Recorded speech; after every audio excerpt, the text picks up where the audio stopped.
At that time, Skid Row was the biggest band in the world, and Youth Gone Wild was the song that every one of those teenage kids could identify with. Most bands would give their left arm, well, except for Def Leppard. And it's a fucking 10 out of 10. You did not want to be known as a ballad band. It's not a failure in my book. We got nothing close to that. This album is so fucking heavy. I don't think Sebastian has ever been the same, but it was not a hit. I root for Skid Row. Fuck. Welcome to episode number 4 from the Hair Metal Haven. Today we're going to discuss the band Skid Row. Now, when I was 16 years old, I don't think there's a band that I identified with more than Sebastian Bach and his cronies. Today, we're going to discuss the albums Skid Row, Slave to the Grind, Subhuman Race, and the little-known Thick Skin. Which one do you think is going to be the best? Well, stick around as we discuss that and more in episode number 4. Stay tuned. Look, I came here to do 2 things, chew bubblegum and talk hair metal. And it looks like I'm almost out of bubblegum. It was sometime in February of 1989. I was 16 years old. I was driving to a basketball game with one of my best friends, Dave Hansen, and on the radio comes the song Youth Gone Wild. And I was instantly transfixed. The gang vocals, the it's us against the world attitude. I knew right then that I'd found a new favorite band and immediately went to buy the cassette tape at the local music store later that week. Well, I was one of 5 million people to identify with that album. It was January 24th, 1989 that the Skid Row album was released. The album ended up peaking at number 10 on the Billboard charts, ultimately selling 5 million albums on the strength of 4 singles, including 2 mega ballads. Along with Guns N' Roses, it seemed like Skid Row was one of the biggest bands in the world, and they were. So how does the album stack up now, looking back on 34 years of being in circulation? Well, let's rate the songs. The album starts off with big guns, and you know from that opening guitar crunch that you're not in for the usual hair metal, pop metal style band. This band is going for your throat and succeeds with Big Guns. Big Guns was probably the heaviest song on the album and was a great way to introduce the band. Lyrically, I don't think it holds up as well as I thought it did when I was 16, but musically, it's phenomenal, it's catchy. I'm gonna give Big Guns an 8 out of 10. After Big Guns, you got Sweet Little Sister. Now, Sweet Little Sister is a song where I think the verses are super catchy. The chorus loses me a little bit, and I'll be honest, some of the lyrics on this album have not aged well. Sweet Little Sister is one of them. 5 out of 10. Can't Stand the Heartache is next, and I remember reading an interview where one of the band members, it might have been Snake, said this was his least favorite song on the album. Lyrically, it's kind of juvenile. Now, like a lot of songs on this album, it's saved by Sebastian's vocals, but overall, it's not one of the better songs on the album. I'm going to give it a 6 out of 10. Song number 4 on the album was also a single, Piece of Me. It starts off with this really cool bass intro, and then before kind of chugging along and picking up into the heaviness, the lyrics are great, especially if you're into the sleazy, streetwise rock and roll. Easy to see why it was chosen as a single. 8 out of 10. After Piece of Me, you get 18 in Life, and this is one of the songs that just caused this album to explode worldwide.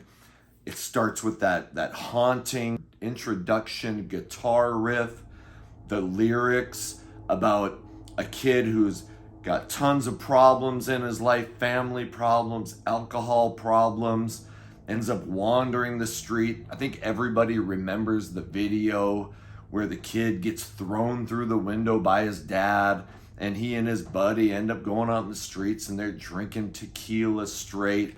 They end up, taking the dad's gun, and one alcohol-fueled night ends up with Ricky, the star of the song and the video, shooting his best friend. He goes to jail. That song and that video were all over MTV and all over radio. It wasn't your usual pop metal type ballad. And still to this day, that opening guitar riff just grabs me. So 18 in Life, one of the huge moments of the debut album. It's a 10 out of 10. After 18 in Life, you got Rattlesnake Shake. Now, what is it about 1989 and the song title Rattlesnake Shake? Motley Crue, Skid Row, I'm sure somebody else had to do it too. I'm going to clarify, I don't think the debut album has aged phenomenally well. Lyrics like Rattlesnake Shake, Tricky Little Vicky, the album, again, Sebastian's vocals on the debut make it fantastic. So I don't think there's a bad song on the album. But Rattlesnake Shake, when I was younger, I probably would have given it an 8 out of 10. Today, I look at it as kind of filler, in the 5 or 6 range. Youth Gone Wild is the definitive Skid Row song. It is the song that closes every one of their concerts. It is the song that gets the fists pumping. And when I was 16, Youth Gone Wild immediately hit me right here. Who as a teenager didn't feel like they didn't fit in, like they were an outsider, like they didn't want to follow everyone's rules. You didn't want to listen to your parents, you didn't want to listen to your teacher. You always felt like you were on the outside looking in, and Youth Gone Wild was the song that every one of those teenage kids could identify with. They could gather around and they could say, look, I'm not the only one. Now, I'm 50 years old now.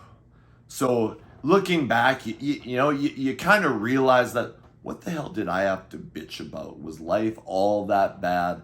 No. But everyone who's 16 can relate to Youth Gone Wild. So for the memory and the nostalgia alone, Youth Gone Wild has to be a 10 out of 10.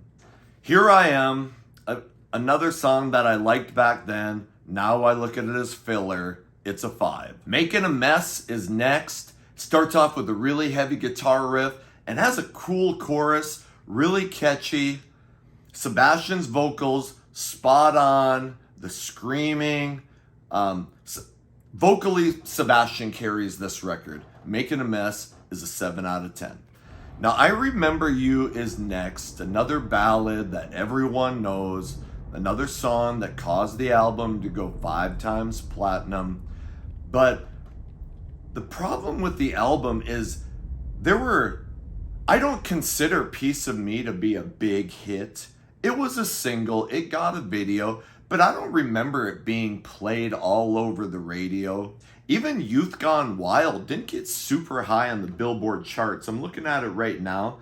It looks like it got barely into the Billboard Top 100, though it scored pretty high on the Billboard rock charts. So the 2 major songs on the album were ballads. And if you're a hard rock fan in the late 80s, early 90s, or if you're a hard rock band, you did not want to be known as a ballad band. I Remember You ended up going to number 6 on the Billboard charts. That's a massive hit for a hard rock band. 18 in Life ended up bettering I Remember You. It went to number 4 on the Billboard Top 100. Can't be denied, ballads were the major songs on the debut album. Now, I Remember You is a phenomenal song. I don't think the lyrics have aged that well, so I'm not going to give it a 10 out of 10. But man, that song and that video were all over the place. It's still a great song. Not a 10 out of 10, but I'm going to give it a 9. The album finishes up with Midnight Tornado. It's another song that I think I loved when I was younger. Has it aged that well? Now I tend to look at it more as filler. I'm going to give it a 6 out of 10. So that finishes up the debut album from Skid Row. How do you think I did with the rankings? Do you agree?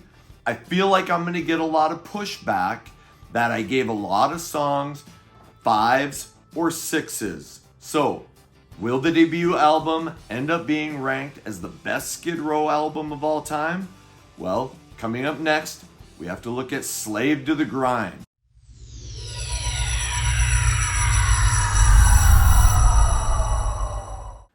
How would Slave to the Grind fare in comparison to the self-titled debut album? Well, we got our answer June 11th, 1991, and that answer was fucking emphatic.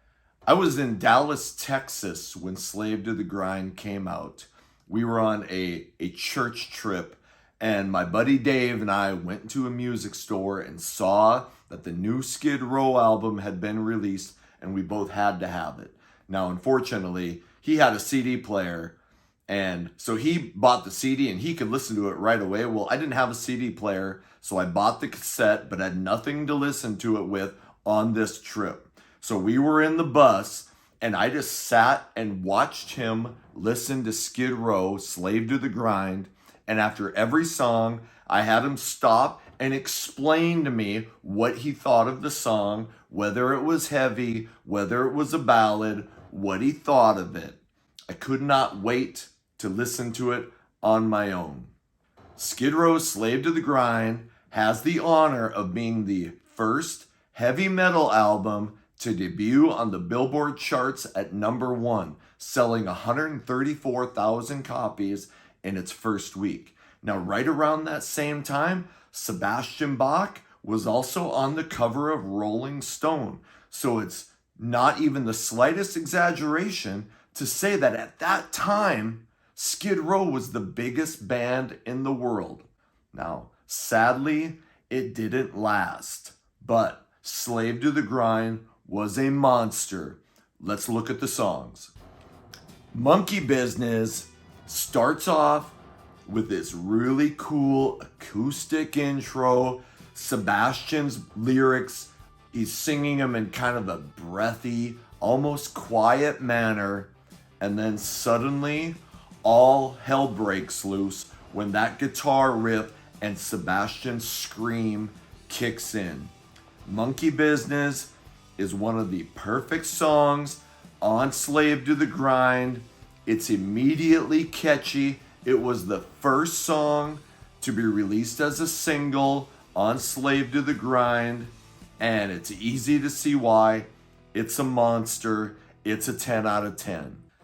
However, the first single is also where we start to realize there's some problems. Now remember, Slave to the Grind debuts at number 1. Sebastian's on Rolling Stone. But Monkey Business was not a big hit. It went to number 13 on the rock charts, but did not even make the top 40 on Billboard. So it's a huge song. It's almost universally loved by Skid Row fans, but it was not a hit. Now, I'll go on record as saying that the second song on Slave to the Grind, the title track Slave to the Grind, is my favorite rock song on that album, and it is also the heaviest song on that album. That opening guitar riff sounds like it's something that would come off an 80s Metallica album. Sebastian's vocals are full of piss and vinegar and make me want to go chop down a tree or something fucking crazy. It is catchy, heavy, and has melody, and it's a fucking 10 out of 10. But it wasn't a hit. It was released as a video, and I love the video, but again, not a hit. I think it made it to the close to the top 40 in the UK, but in America, it didn't really do anything. Slave to the Grind, 10 out of 10. The Threat is song number 3 on the album, and it really doesn't do a lot for me. Lyrically, it's, the album is full of mature themes until you get to Get the Fuck Out. But The Threat isn't all that catchy. To me, it's a song that qualifies as filler on the album. I'm going to give it a 5 out of 10. Quicksand Jesus is the first ballad on the album. Now, Skid Row is a great ballad band. Sebastian's vocals can start off clean and melodic, and then when they kick in, you get into the scratch and the growl and the power and the emotion. He does ballads phenomenally well, at least on the first 2 albums. Quicksand Jesus, at least released as a video, but I don't remember ever hearing it on the radio. So I don't think it made it into the charts. I can't seem to find anything online that would tell me different. It's a solid 8 out of 10. Psycho Love is next. This is a song that doesn't really grab me. It's got kind of a slower melodic breakdown in the middle. The opening bass is kind of catchy, but for some reason it just doesn't grab me. I'm going to give it a 5 out of 10. Up next is Get the Fuck Out, which is easily the most controversial song on the album. If you've watched some old Skid Row live videos, you'll remember, and I think this was in the home video, the Roadkill home video, where they were playing Wembley Stadium in the United Kingdom, and Sebastian read the letter that said if they played Get the Fuck Out live on stage, they were going to be kicked out of the concert. Now, he read that letter, and then they immediately went in to Get the Fuck Out. And Get the Fuck Out, while the lyrics are controversial, it is catchy. I love the opening guitar riff. My friends and I loved Get the Fuck Out. I still think it's catchy. It's not a 10 out of 10, but I'm still going to give it an 8.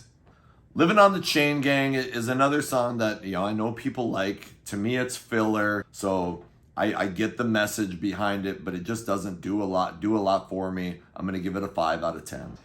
Creep Show is another heavy rock song. It's another song that doesn't grab me very much. I'm going to give it a 6 out of 10.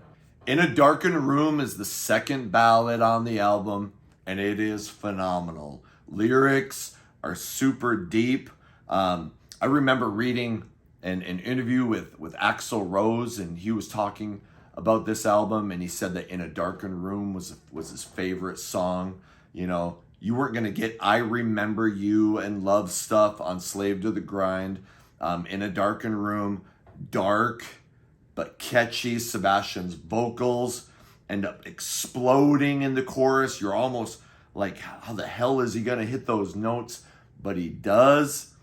In a Darkened Room is one of my favorite Skid Row ballads. I don't know that I'm going to go 10 out of 10, but it's a 9, lower regions of a 10. Riot Act is next, and Riot Act is one of the fun songs on the album. Now, it may surprise you, but the older I get, the more I get into punk rock.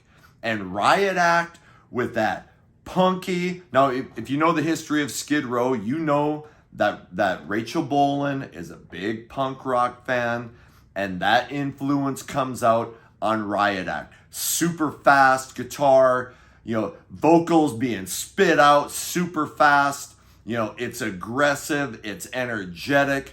I love Riot Act. It's a 9 out of 10.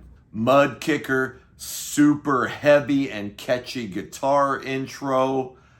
One of the songs that I think a lot of fans of this album gravitated to. Mud Kicker, solid 8 out of 10. Wasted Time, the last official song on the album. A ballad about somebody who is struggling with addiction. And I think this is Sebastian Bach's vocal zenith, maybe his best performance. When it gets into the emotional part of the chorus, it sounds like he's about to blow his voice out. The lyrics are deep and emotional. The music is super catchy. It's easy to see why they finished the album with this song. Wasted Time, released as a single. Again, disappointingly, I don't think any of the singles on this album fared very well. So even though it started, led off by being #1 on Billboard, and it sold 2 million albums, but that had to be a huge disappointment coming from the debut going quintuple platinum. So Wasted Time, great song, one of my favorites on the album. It's a 10 out of 10, but just disappointing in how it fared worldwide. Now, if you bought the censored version of Slave to the Grind, you did not get the Fuck Out. You got Beggar's Day. Now, Beggar's Day it's kind of a catchy song, but you can see why if they were going to have to pull a song off the album, it was going to be Beggar's Day. So if you bought the censored version, you got Beggar's Day. I'm going to give Beggar's Day a 5 out of 10. So we've reached the end of Slave to the Grind. Goes to #1 on Billboard. Goes double platinum. Most bands would give their left arm, well, except for Def Leppard, to sell 2 million albums. But after they debut, 2 million had to be a disappointment. None of the songs did very well on the Billboard charts, but Slave to the Grind is still universally loved by Skid Row fans. A lot of people would say that Slave to the Grind is their best album. Well, you've heard my rankings. What do you think it's going to do? Well, we'll find out when we get to the end. Coming up next, Subhuman Race. Well, before Subhuman Race came out, you did get an interesting little covers album called Beside Ourselves. There's only 5 songs on the album, and if I remember right, each member of the band, got to pick a song that they felt represented them or their taste in music. So you got a punk song from Rachel with Rachel on vocals, and this song got a video. Psychotherapy. I love Psychotherapy. Again, I love punk. It's a cover of the Ramones. So I don't really want to rate cover songs, but I love Psychotherapy. You get a Kiss cover in Come On and Love Me. You get a Judas Priest cover with Delivering the Goods. You get a Rush song with What You're Doing, which I don't have a lot of opinion on. I don't remember listening to that much. And then you get a really cool ballad with a Jimi Hendrix cover in Little Wing. So, not going to rate Beside Ourselves, but a cool album while we were waiting for the next thing, the follow-up to Slave to the Grind. Okay, this channel is called the Hair Metal Haven, and I want to make a distinction. I know that hair metal is a term that a lot of people in music, in particular the type of bands that might be called hair metal, I know a lot of people hate it. Here's why I chose it, is because if you say 80s or even 90s hard rock, that opens you up to a lot of different things. Now, I remember there's a good friend of mine on Twitter, a couple of good friends of mine, Metal Mike from the 80s Glam Metal Cast, and A Fish. Now, they were talking about the term hair metal. And one of them made the distinction that if you said 80s rock or 80s hard rock, you might be talking about Bryan Adams. You might be talking about AC/DC. You might be talking about Metallica. When you say hair metal, you know the bands that you are talking about. You are talking about your Poisons, your Cinderellas, your Guns N' Roses, and yes, your Skid Rows. And a lot of those bands don't want to be defined by that term, and I get it. But for the sake of being clear about the music that we're talking about, I called the channel Hair Metal Haven. Now, let's get to Subhuman Race. Subhuman Race has nothing to do with hair metal. So even to this day, when a favorite band of mine from my childhood releases an album, I get excited about it. And in 1995, Subhuman Race came out March 28th of 1995. Now, the Most Excellent Ultraphobic by Warrant was released, I think, about a month earlier. Ultraphobic is a great album. I was so excited for the release of Subhuman Race. The music magazines were still covering bands like Skid Row at the time. Everyone knew it was coming out. We all thought it was going to continue on in the tradition of Slave to the Grind, but with more, maybe combining Slave to the Grind with the best elements of the debut album. We got nothing close to that. You can probably tell by the look on my face, and I'll just be honest, Subhuman Race has no chance of dethroning the debut album or Slave to the Grind. I have tried every year.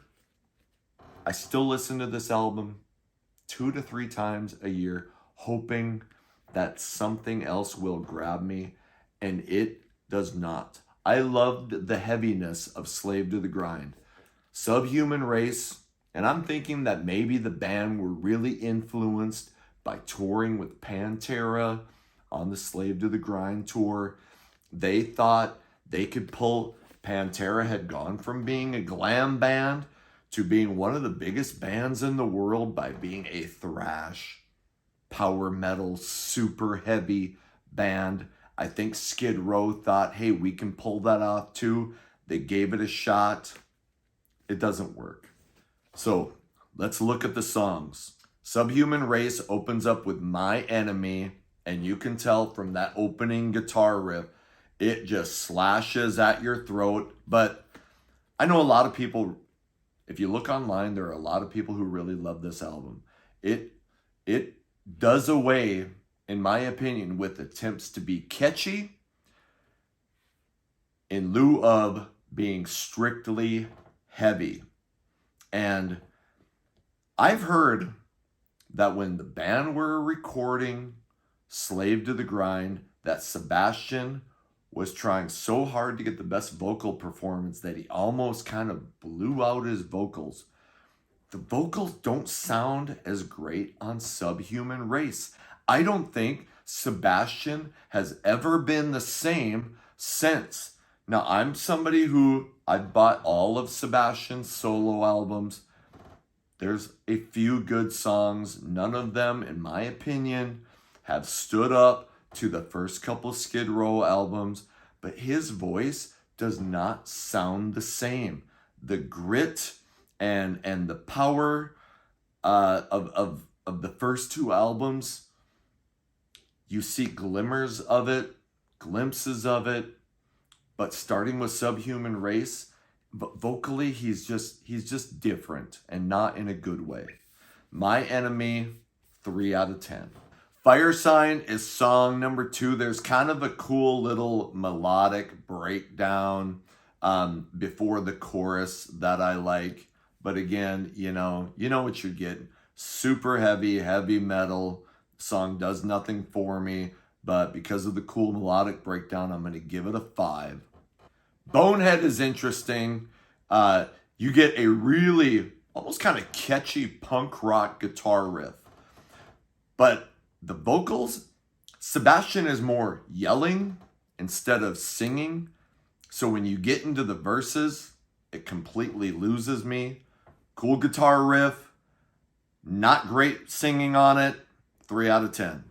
Beat Yourself Blind is next. When he gets to the chorus, it sounds like that's where Sebastian is trying to push his vocal performance, but it's too much.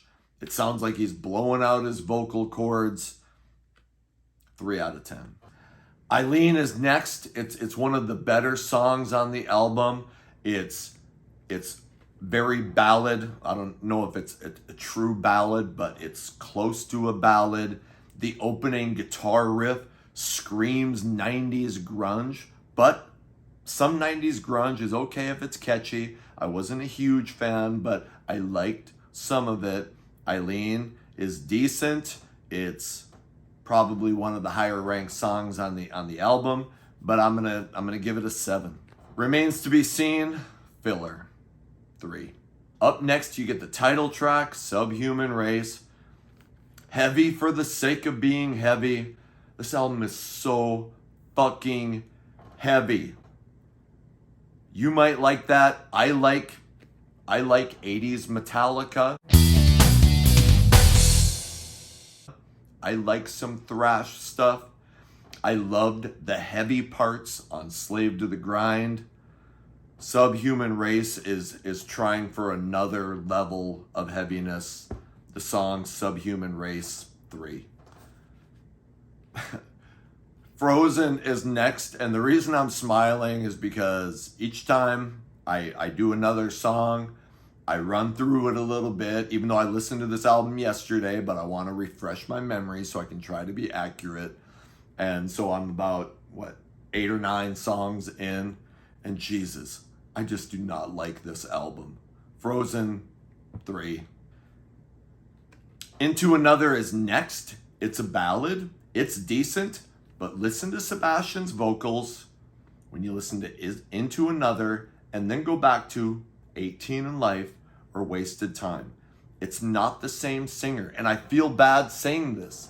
If for some reason Sebastian was watching this, I'd say, hey, Sebastian, I still love your singing. It's just different. It's not the same as the first 2 albums. You're still a phenomenal frontman, one of the best frontmen of the era. But this album does nothing for me, and yeah, sorry, man. Into Another, 6 out of 10. Face Against My Soul is next. Man, the grunge, heavy grunge influence on this album is so prevalent. 3 out of 10. Medicine Jar, more of the same, 3 out of 10. Okay, up next is Breaking Down, and Breaking Down is my favorite song on the album. It's a ballad. It is great lyrically. The guitar, the acoustic guitar is super catchy. Sebastian's vocals are top notch. It got the video treatment. It did nothing in America, unfortunately, but Breaking Down is the best song on the album. I'm going to give it an 8 out of 10. At the end, we get Iron Will. Iron Will does have some catchy, heavy guitar. Vocally, it loses me with its desire to be super heavy. So I'm going to give it a 4 out of 10. Okay, we reached the end of Subhuman Race. And if you love that album, I know you fucking hate my ratings. I get it. I hope that there are fans of this album because I'm a huge Skid Row fan. I want people to love Skid Row. I want people to love old Skid Row. I want people to love new Skid Row. But this album is a shit show. And if I understand right, most of the band agrees with me. Rachel fucking disowns this thing. Okay? And it's easy to see why. It's a disaster. You can tell by the front cover. Look how they're trying to distance themselves from the first 2 albums. You can see, and I'll put a clip in, but how the old logo is in there, but just so you can barely see it, they got this new, cool, alternative cover for the album. This is one of the worst record covers in music history. The first 2 albums, phenomenal. This album, the cover sucks. The music sucks, except for a couple of songs. This will be the worst album in the ranking.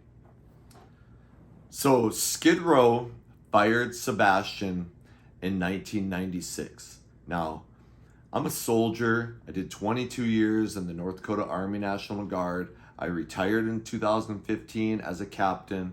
I deployed twice. I was in Iraq in 2003 and 4. I was gone for a total of 16 months, 12 months in the desert. Then I did 11 months in Kosovo in 2009 and 10. And I've never been on tour with a band. I love music, but I'm not a musician. I just love music. But I imagine that being on tour is similar to being deployed with a group of guys. You cannot get away from each other. Okay? You in Iraq, fortunately, two of my best friends were in the same tent that I was in for the year, but there were people that you cannot stand, and you have to work with them every day and hang out with them every night, and it gets exhausting. So I can see why bands get to a point where they fucking hate each other. Okay? And if you know Sebastian's personality, now I've met Sebastian, and I will just say only casually as a fan after shows. So he seems awesome. When you see him on video, he seems cool. But Sebastian is always on 10. And that has to be a lot to be around, especially when you're in the drinking and drug phase. Now, let me also be honest. I am an alcoholic. I quit drinking July 4th, 2004. So I've been sober for 19 years. But I can't imagine having to be with me when I was at my worst drinking. I'm sure a lot of people, there was a period where I was fun, and then there was a period where I wasn't fun. So being on tour, and I'm not saying that any of the guys in Skid Row were well, I'm sure some of them were, but I'm sure there was some addiction and drinking problems. It goes with being on the road. But I can see why they got to the point where they were like, enough. Sebastian, I cannot be around him anymore. So the band breaks up in 1996, and they go on to do other projects. There was a band called Ozone Monday. There was a band called Prunella Scales. Sebastian came out with Bring Bach Alive, which had, was mainly a live album, but there were 5 new songs. Everyone's been clamoring for the band to get back together with Sebastian forever. You still hear that desire for Skid Row to reform, and I understand that. Part of me wishes that they would do it, but I get why they can't stand the idea of getting back on the tour bus with Sebastian, and I can see Sebastian's side of it too. Everyone knows that he wants to get back together and release an album and do a tour. It would be much better financially for the band if they did. But the band has released quite a number of albums since Sebastian left. But I'm going to focus on one. I'm going to focus on Thick Skin. Now, I know they just put out a new album with Eric Gronwall, and I might do something with that album later. I do have it, but I don't feel like I've listened to it enough in order to give it a great breakdown. The album Thick Skin, which came out August 5th of 2003 with Johnny Solinger on vocals, is interesting. An unpopular opinion, it is fucking good. Let's check out some of the song. So the album starts off with New Generation, and you can tell it's trying to be the current version of Youth Gone Wild. It's not my favorite song on the album. I would say it's more filler. It's probably a 6 out of 10. But the second song is Ghost, and Ghost got a video. Now, a lot of people didn't like the fact that Thick Skin seemed to be, yes, it was 2003. They did attempt to modernize. You can hear some resemblance between Skid Row of 2003 and popular music of 2003. Maybe even some Creed influences. Would Creed be a good... Anyway, it does sound like it's trying to be more modern. So if you were expecting Skid Row Slave to the Grind, Skid Row, or even, for God's sake, Subhuman Race, you weren't going to get that. But modern Skid Row, Thick Skin Skid Row, did have traces of the old, but mixed it in with the new, and Ghost was a great fucking result. Ghost is super catchy. And I remember Rachel saying, this is a couple years after Thick Skin, that he thought Thick Skin should have been huge. And I don't know if it should have been huge, but it should have been a comeback album. And Ghost, I'm going to give Ghost a 9 out of 10. I still love listening to Ghost. Swallow Me is the third song. It's catchy. It's not gonna reach the 8, and to me, an 8 or above is a great song. A 7 and a 6 are, hey, it's catchy. I don't listen to it very much now, but when it first came out, I really liked it. Your 5 gets to be something that I avoid. Your 4s, 3s, and lower are getting to be shit. And your 1 is Backstreet Boys.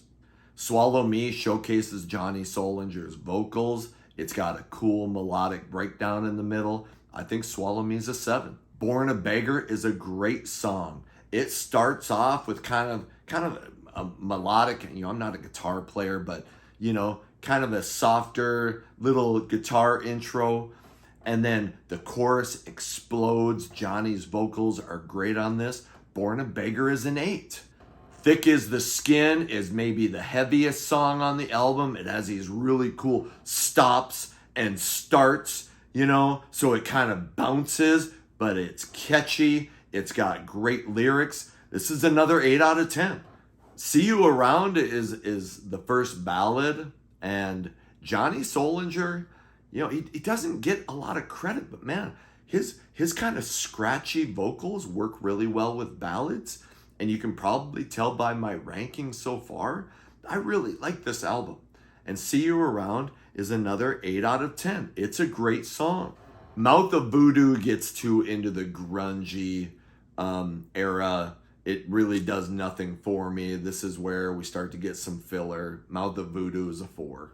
One Light is the second ballad. Now the verse doesn't really do anything for me, but the chorus explodes. It's super catchy. So I'm going to give it a solid 7. Okay, here is where Thick Skin got super controversial. Skid Row releases a punk version of I Remember You. To most people, it was blasphemy. To me, it is one of the best songs on the album. It is nothing like so it has the lyrics of I Remember You. So you need to not think of it as the 1989 ballad and look at it as a 2003 punk song with lyrics that you probably remember. It is catchy. It is heavy. I love punk. I love this punk version. It's an 8 out of 10. Down from Underground, second to last song, has some really cool lyrics, has a really cool melodic breakdown before it gets into the chorus. It doesn't reach into the 8 out of 10, but I think it's a good solid 7. Hitting a Wall is the final song. The verses really do nothing for me. The chorus speeds up and is kind of catchy, but I'm going to give it a 5. Okay, so I think I made it obvious that I really like the album Thick Skin. I hope that you'll go back and give it a shot as well. See if you missed something the first time you checked it out. And if you'd never listened to it, go give it a chance because it's solid. Now, I'm not going to cover revolutions per minute. Essentially, I think that album was a shit show. And my 2 favorite songs on that album were probably the 2 songs that most people hated. There was a sped up country song called You Lie that I loved. And there was a punk song, I can't remember what it's called, that I thought was super catchy too. The rest of it was filler. Then we had a couple EP releases called United World Rebellion. The only song that I really remember sticking with me was a really cool ballad called This Is Killing Me. Phenomenal, deep and dark lyrics. And if you know, Johnny Solinger ended up passing away a few years ago from liver failure. From what little I know, I think it was because of alcohol abuse. So when you know that happened, and then you look at the lyrics to This Is Killing Me, it's kind of heartbreaking, but it's super catchy. And rest in peace, Johnny Solinger. That was a great song, and hey, he put out a great album with Thick Skin. Again, maybe I'll do something with the Gangs All here later. I do think that Eric Gronwall has a phenomenal voice. I do like some of the songs that I've listened to recently. I don't know enough about it to rate it right now, but as a Skid Row fan, and I'll say right here, Dave Sabo seems like such a genuine, great guy. And he and Rachel, their songwriting partnership, they seem like they're still the best of friends. I love that about music. These two guys that started, as hood rats, starting a band and becoming one of the biggest bands in the world. They still write songs together. They seem like genuine music lovers. I root for Skid Row. I root for the band. I hope that the Gangs All Here does well. And so go check out the album. Hey, tell me what you think in the comments. So that brings us to the end of the Skid Row album rankings. Which one do you think is going to be the winner? It's not going to be Subhuman Race. So maybe some people would be surprised by this, but Thick Skin is going to be the third best Skid Row album. And judging by the numbers, it gets dangerously close for me to the first album. However, Thick Skin will be third. Second will be the self-titled debut and the best-selling Skid Row album of all time. Number one is going to be Slave to the Grind. It set a new standard for what musicians could do. When you look at the debut album, it is almost typical. It had your standard ballads, though 18 in Life lyrically was different than a lot of bands were willing to go at that time. But you had your Anti-Authority, Youth Gone Wild. You had, your street Guns N' Roses style song, In Piece of Me. You had, even though it's an awesome ballad, your typical I Love You, I Miss You ballad, and I Remember You. Slave to the Grind was universally hailed when it came out. I remember a lot of musicians, when they were releasing albums in 1991 and 1992, they talked about how they wanted to be daring, like Skid Row was when they released Slave to the Grind. Slave to the Grind, ahead of its time, with the heaviness, but the catchiness. I think most of us expected Slave to the Grind to be the album that was going to keep Skid Row on par with Guns N' Roses and Metallica. That Skid Row was going to be able to weather the grunge movement and stay on top. It bums me out that Skid Row, that Slave to the Grind, even though it went 2 times platinum, probably is considered by many in the music industry to be a failure. It's not a failure in my book. I implore you, break out your copy of Skid Row's Slave to the Grind. It's a great album. It is the best Skid Row album of all time. Hey, thanks for sticking with me through episode 4. So far, we've ranked albums from Warrant, Poison, Cinderella, and now Skid Row. I think we're going to go in a new direction with episode 5. We probably won't be ranking the albums, but we'll do something more that will be about the history of hair metal and not just focusing on one band. So I'm looking to release new videos every Sunday night. If you like this kind of content, leave a comment, give me a like, subscribe. I hope you can hear the sincerity in my voice. I appreciate if you're willing to take even a few minutes of your time to check out my video. Until then, this is Anthony from the Hair Metal Haven, episode 5 coming next week. Until then, take care.